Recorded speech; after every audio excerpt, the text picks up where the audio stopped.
Howdy folks, and welcome back to World of Tanks with the mighty Jingles. We're kicking off today's Good, the Bad and the Ugly compilation with a bit of lovely medium tank action, courtesy of Rutger here in the Easy 8. Or perhaps that should be the French pronunciation, and it's Rutger. Oh, I don't know. We're going to call him Rutger.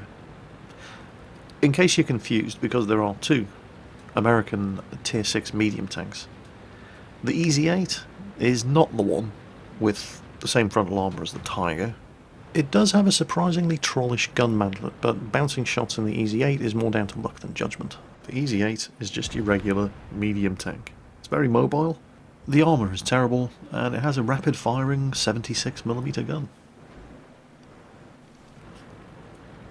What was it, I always want to say what was unusual about this battle, but it's not unusual at all.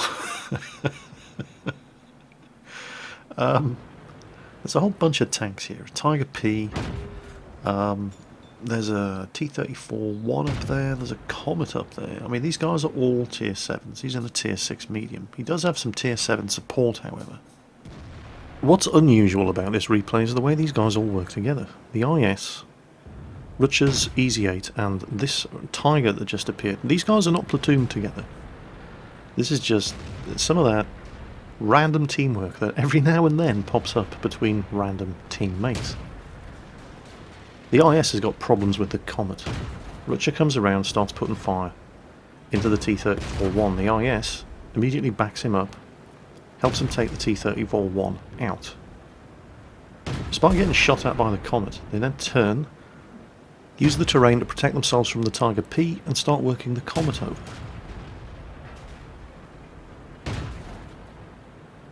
IS is backed up behind the rock there, so the Tiger P can't hit him. Instead of chasing the Comet around, he switches his fire to the Tiger P. Tiger P is a tough nut to crack from the front, so switches his fire to the commander's hatch, which he can penetrate even with a 76mm gun. And between the two of them, the Tiger's dead, they finish off the Tiger P. Now, Comet's the only survivor. Comet somehow manages to bounce off the front of an Easy 8. And he's dead as well. Now look at that. Look at what is on the ridgeline right at the back of the map there. There's another 3 tanks, including a Jagdpanther and an IS-3. What the hell an IS-3 is doing all the way back there, letting Tier 7s take the brunt of the attack around this side of the peninsula, I have no idea. But here's the point. Those 3 enemy Tier 7s, why did they choose to fight where they did? If they'd waited behind this rock, they could have had fire support from all those tanks at the back. They could have made this as unfair a fight as possible. 6 tanks versus 3. Instead, they chose to advance further forward, out of support and fire range of all those tanks at the back, and they chose to turn it into a fair fight. Hell, it wasn't even a fair fight. It was 3 Tier 7s versus 2 Tier 7s and a Tier 6. They're probably in team chat right now bitching that they didn't get any support from their team. Well, no you didn't, and it was your fault. Pay attention to where the rest of your team are on the map. And you see this sort of thing happen over and over again in random battles, and I'm not specifically referring to the top tier heavy tanks camping behind the tank destroyers. I mean, that happens depressingly often, but when it does happen, you'll see other players who have a little bit more knowledge, enough to know that deploying your top tier heavy tank behind the tank destroyers at the back of the map is probably not the best way to use your top tier heavy tank, especially, an IS-3 in a match like this. So, smart enough to recognise that their IS-3 is being driven by an idiot, but not smart enough to adapt their own tactics to take that sort of thing into consideration. The Jagdpanther was in a perfect position as a tank destroyer to support them, as long as they didn't go any further forward than this, and of course, that's exactly what they did. And they will be in team chat right now complaining that they didn't get any supporting fire from all of the tanks behind them.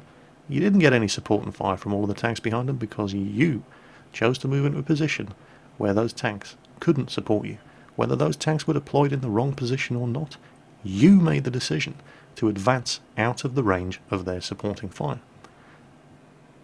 Trying to advance past this position is what's caused all the damage here. It's killed the IS, and it's left Rutger in a position where anybody can one-shot kill him. Imagine how this fight would have gone for Rucher, the IS, and the Tiger if, as well as all of those guys on the ridge at the back, when they came past this rock, they also had to deal with a T-34-1, a Tiger P, and a Comet. Watch the beating that this Black Prince takes as he advances up this peninsula. Now, the Black Prince is not taking advantage of cover at all. He advanced right up the side of the coastline, which has exposed him to fire not just from the front but from the right-hand side as well.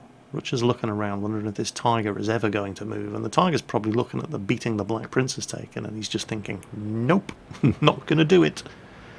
Well, you don't have to take the same kind of beating that the Black Prince did. Just don't take the same route that the Black Prince did. At the very least, watching the Black Prince get almost obliterated has told Rucher that most of the fire that that guy took has come from the right-hand side. And oh look, there's all of this terrain here you can use to keep yourself protected from fire coming in from the right. Seems obvious when you spell it out like this, but you'd be amazed.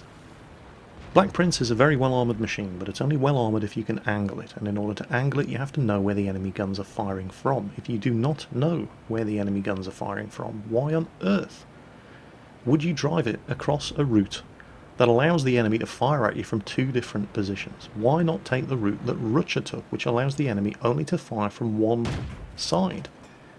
This would allow you to drive angle against fire from the only direction that it would be possible to take fire from, and the Black Prince could have made it in that position without losing almost all of his health. Well, Rucher's managed to do some damage to that VK, and he's probably pissed him off, but how about this for using your team? Watch this. Nope, not gonna get me. He looked, he saw the Black Prince was coming around. Said, alright, you can take the hits.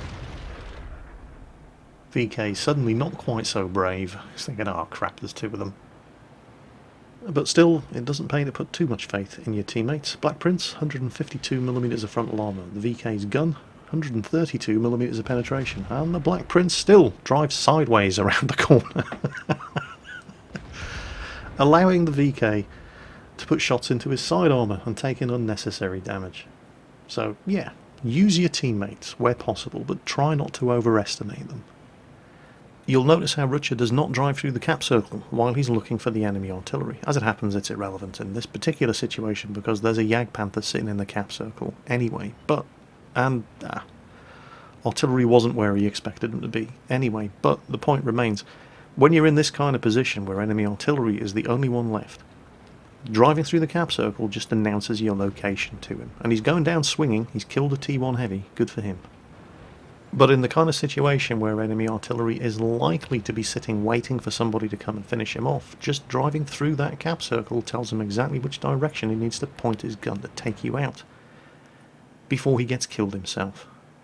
So, some nice medium tank driving there from Rucher, doing almost 3,000 damage in a tier 7 match, which is not bad for a gun that only has 115 average damage.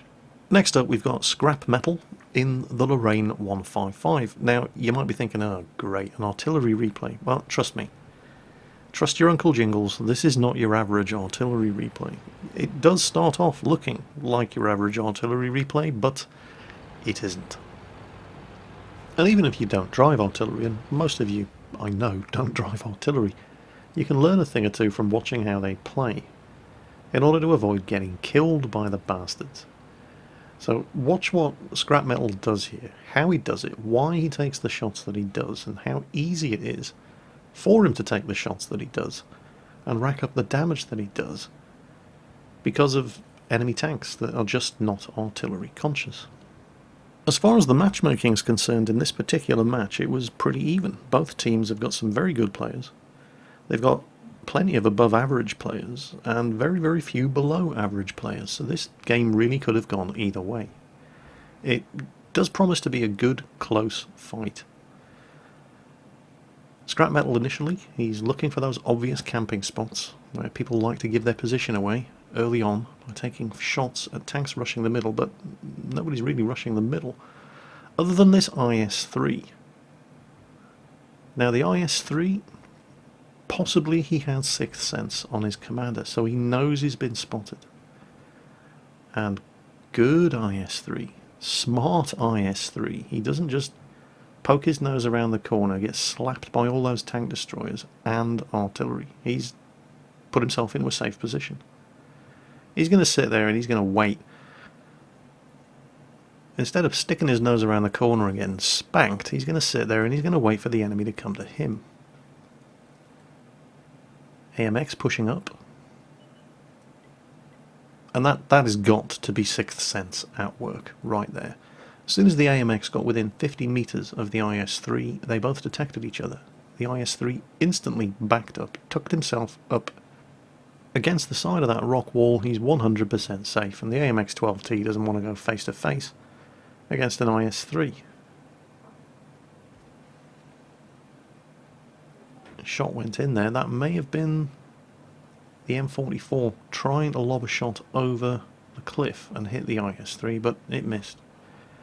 Of course, this is El Haluf, so most of the artillery action is going to happen over here, in the top left corner, where all of the heavy tanks go to get killed by artillery. Tanks like that T-29 and this KV-4, who takes a direct hit. 1250 average damage on the Lorraine's big gun. KV-4 has such heavy armour, the armour mitigated half of the damage that he could have taken. IS also turns up. Scrap metal's reloading. French artillery tends to reload slightly faster, aim slightly faster, and be slightly more accurate than comparable artillery from other nations. KV-4 picked the exact right moment to reverse there. That shot went nowhere near him. The downside with French artillery is that it tends not to have the same kind of alpha damage, and it doesn't have the same kind of splash damage as comparable artillery of other nations. The enemy IS has managed to get into a good position. He's gone high. But pay attention to how completely vulnerable to artillery fire these tanks are as they come around this corner. Now the KV-4 there is actually able to use the T-29 as cover. The IS has managed to kill the Tiger II, and this is where Scrap Metal makes his first real mistake. Scrap Metal wasn't actually using the most efficient use of his gun's firing arc there. Earlier on, when he was aiming at that IS-3 on the other side of the map, he switched his fire to cover this top northwest corner, but he didn't turn the tank fully around to give him the best possible firing arc. What that meant was that as he shifted his fire away from the KV-4 to the IS, he reached the limit of his gun traverse. He then had to start moving the chassis of the tank around, and that made him go through that whole aiming cycle again. That's cost him shots at both the KV-4 and the IS. And it's only now, when the IS stops to take a shot at the KV-1S, that he's confident enough of his ability to land his shot on target. And it falls short. It falls short. 202 damage. That was splash damage. He didn't actually hit the IS directly, or he probably would have killed him, and that's cost the KV-1S his life. This could still go either way. A wild Hellcat has suddenly appeared for no discernible reason. I don't know what the Hellcat thinks he's going to achieve over there. KV-4 still not dead. 112 down there, desperately fighting his corner. At least the Hellcat is taking some of the attention away from the 112, and oh great, now the Jagdpanther 2 turned up as well. Hellcat gets artillery. 112 is now screwed. Scrap Metal's managed to miss with another shot. He's never going to reload in time to help this 112, but it's okay. Because watch what happens. They kill the 112, then they advance 10 meters and get obliterated by all the tank destroyers. It really sucks being a heavy tank driver on this map. There are just so few places that you can actually go to take advantage of your armour. What these guys should have done was wait. Just wait 10 seconds. Right, kill the 112 by all means, but wait 10 seconds. Because while the 112 is alive, the Rheinmetall Borsig, the T-28 and the Jagdpanther 2 are just waiting for you to come around the corner from behind the cover of the dead tanks, so that they've been sitting there the entire game just waiting for that moment. What you have to do is root out the last heavy tank that's defending that corner and then back the hell off. Wait to disappear off radar, then push around the corner, because the tank destroyers that camp the ridge opposite don't quite at this kind of level don't quite have the view range unless there's somebody up there spotting. And that 112, before he died, was spotting and continues to spot for a couple of seconds after he's dead. And the tank destroyers, they were just waiting for it. Well, anyway, an awful lot of nothing happens for the next minute or so, and then suddenly the enemy teams start capping. Now, we don't know what's in the cap circle, but that's okay. We've got 2 medium tanks on our team who are going to do absolutely nothing about it. They're going to continue camping the base. A Jagdpanther 2 takes it upon himself to go around and try to get behind the flag and see who's in the cap circle for artillery. You can see he's just, there you go, he's just spotted the SU-100. Scrap metal was pre-aimed, adjusts his fire slightly, doesn't score a direct hit, they lose the Jagdpanther 2, but the splash damage resets the cap, and everybody's shooting at this guy now. The SU-100 is still in that cap circle, and there's only a limited number of places he can actually be, but the M44 clean missed him, and the M44 actually has some splash damage. Scrap Metal's Lorraine doesn't. In order to hit this guy firing blind, the SU-100 is going to have to have hardly moved at all. Was anybody really surprised that the SU-100 was in almost exactly the same position as when Scrap Metal almost cleaned his clock for him with the first shot that he fired? No, of course not. You know, I'll be the first person to say that there are issues with artillery in World of Tanks, but if you're getting hit by artillery and you don't move, and then you get hit by artillery again, the problem's not with the artillery, that's all I'm saying. While Scrap Metal is moving position in order to be able to put effective fire onto the central hill in the valley in the middle of the map, because we know that there are some enemy tank destroyers moving up to that position. Unfortunately, nobody's prepared to go and spot the enemy tank destroyers moving up into that position. So for the next minute or so, again, there's a whole lot of nothing about to happen. So we're going to skip ahead to when things start to get interesting again. And so eventually, at some point, the Centurion driver realises that he is actually in fact in a medium tank and not a bunker, drives around the flank and uncovers both the T-28 prototype and very, very shortly the T-34-1 as well. T-28 prototype is taking hits. Scrap Metal fires and finishes him off. And the Centurion has also found the T-34-1. Now the T-34-1 cannot be hit by artillery unless he reverses, but he has to reverse in order to draw the Centurion out and enable his artillery to hit the Centurion, and right here is where he makes his mistake. Instead of just keeping going backwards, he makes a turn, and this allows our entire team to shoot at him. If he'd kept reversing south instead of turning there, he would have been able to just keep the Centurion in front of him, allow his own artillery to continue firing at the Centurion, and denied shots at him from everybody else on Scrap Metal's team. And oh, Scrap Metal just got spotted. Shit just got serious. So that was a ballsy move from the SU-152. He's found Scrap Metal. The M44 is trying to give him some supporting fire and swat this guy off his back, but he dodges the shot. He's spotted again. Scrap Metal, 390 health in the Lorraine.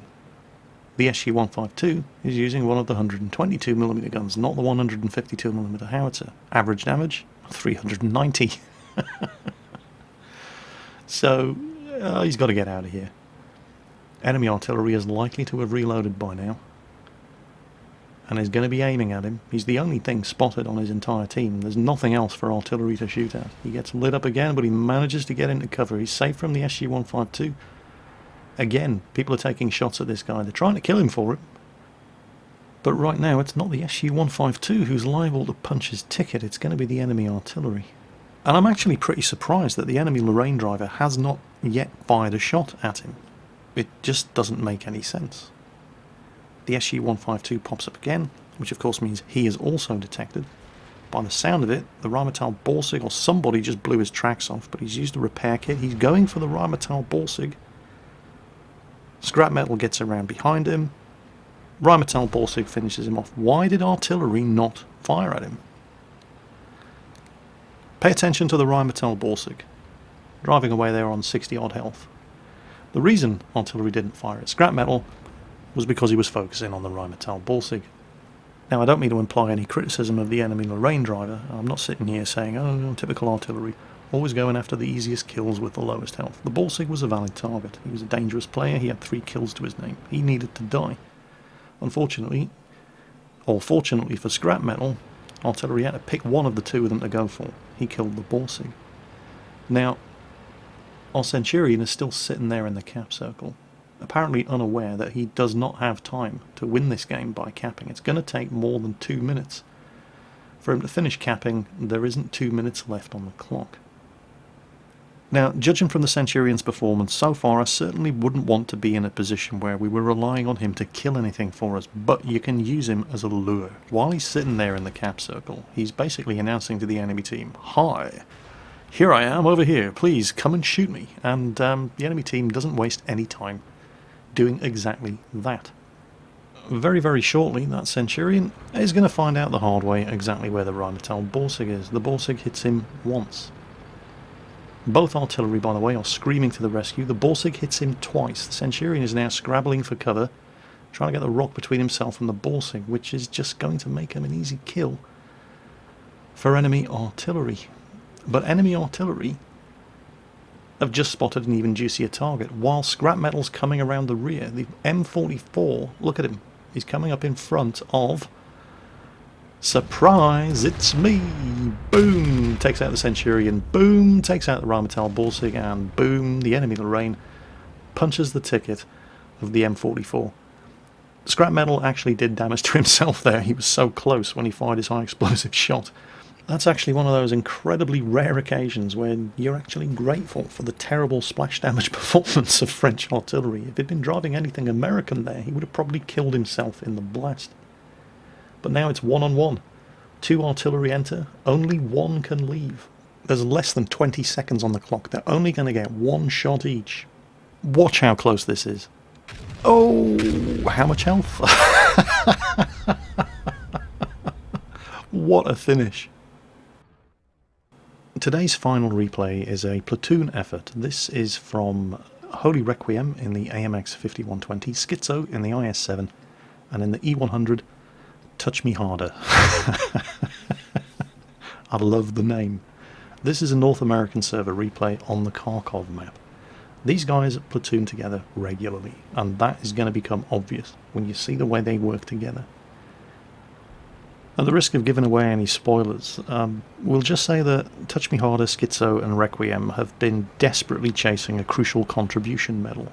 That's the reason why they platoon together. They badly want to earn their first crucial contribution.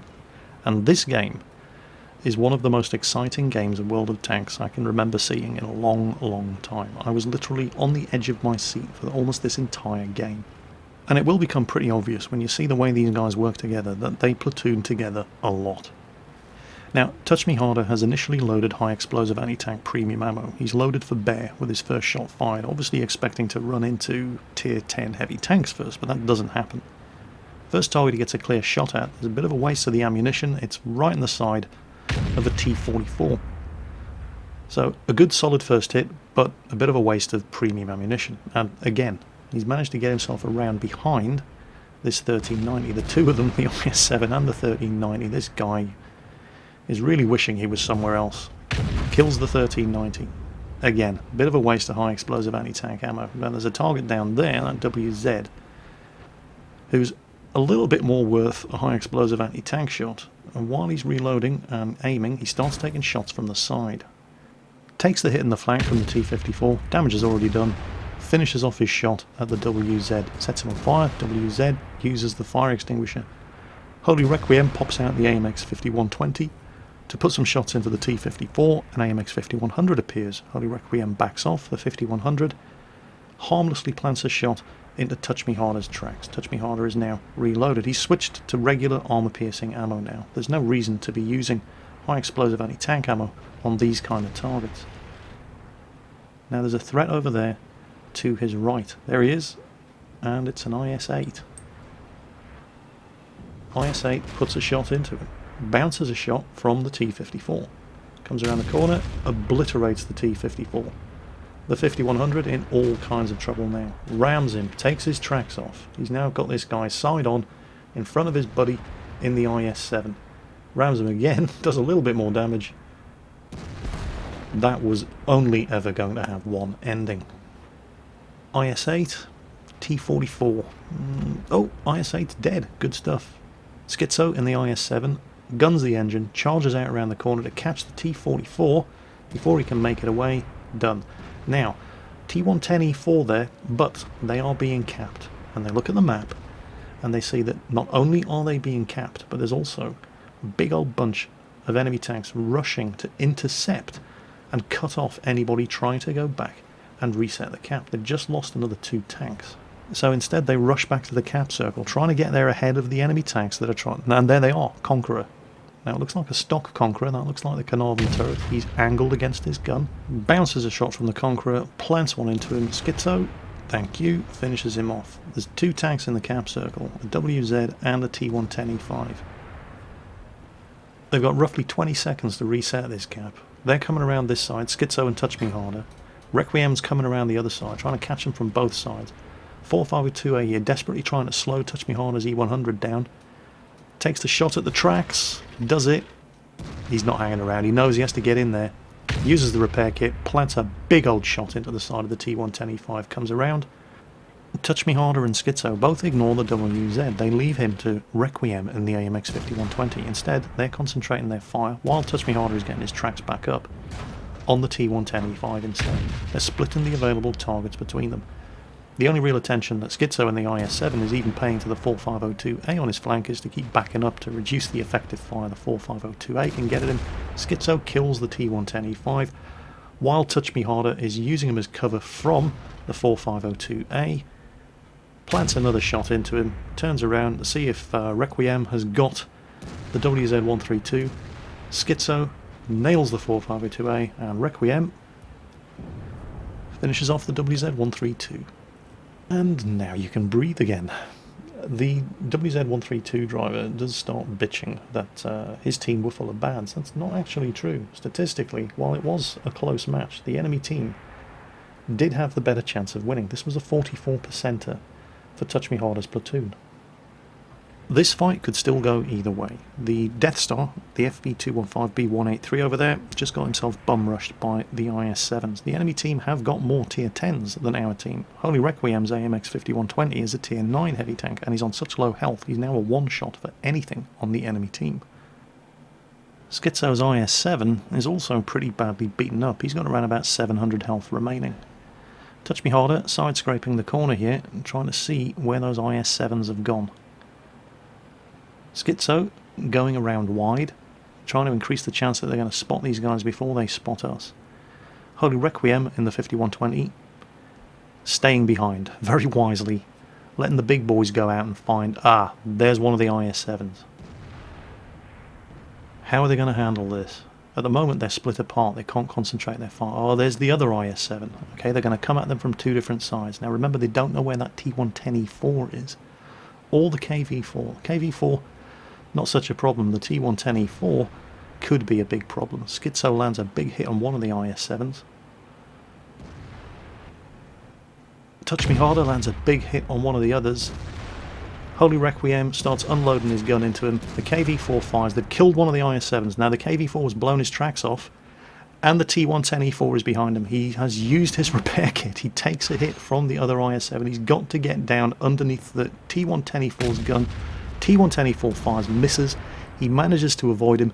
The T-110E4's got problems of his own. The T-69 is behind him, playing merry hell with the T-110E4. Trying to use the KV-4 as cover from the IS-7. The IS-7 penetrates his turret front anyway. He's got to kill this KV-4 before he can go after the IS-7. He can't let the KV-4 stay alive behind him. While he's reloading, he angles his tank and his turret against the IS-7, bounces the IS-7's second shot, still reloading. T-110E4 has just killed Holy Requiem. T-69 still snapping at the heels of the T-110E4. IS-7 rams him, takes his tracks out, knows he has to face-hug him to stand a chance. Touch Me Harder still manages to plant one into the commander's hatch of the IS-7. Very difficult shot to make, even at point-blank range. Schizo to the rescue. All that's left is the T-110E4. He's still got the T-69 chasing him. The E4's going after Schizo. He's hoping for another kill. He knows Schizo's just fired. They only needed 12 kills between the 3 of them to get a crucial contribution. They got 13. Now they're just showing off. A crucial contribution, high caliber and Confederate, for Touch Me Harder in the E100. Crucial contribution, Steel Wall and Top Gun for Schizo in the IS-7. And a crucial contribution and Defender for Holy Requiem in the AMX 5120. Between the three of them, their first ever crucial contribution. Somehow, I suspect it's probably not going to be their last. And that's it for this latest episode of The Good, the Bad and the Ugly. As always, folks, take care on that battlefield, and I'll catch you next time.